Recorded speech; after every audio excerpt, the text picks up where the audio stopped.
آن news کے ساتھ میں ہوں صبا کامران۔ اہم خبر شامل کرتے ہیں۔ پاکستان میری ٹائم سیکیورٹی ایجنسی اور کسٹم انٹیلیجنس کی منشیات کے خلاف بڑی مشترکہ کارروائی، جس میں کسٹم انٹیلیجنس نے خفیہ اطلاعات فراہم کیں۔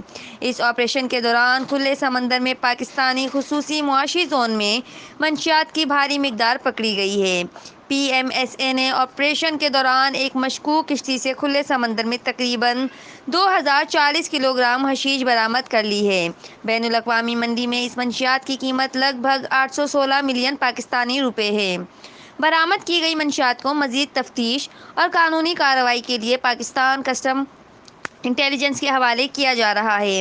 پاکستان میری ٹائم سیکیورٹی ایجنسی اور کسٹم انٹیلیجنس کا کامیاب آپریشن، جس کے نتیجے میں منشیات برآمد کی گئی، اس حقیقت کا ثبوت ہے کہ ہم چوکس ہیں اور کسی بھی غیر قانونی سرگرمی اور مقاصد کے لیے پاکستانی پانیوں کے استعمال کو روکنے میں پرعزم ہیں۔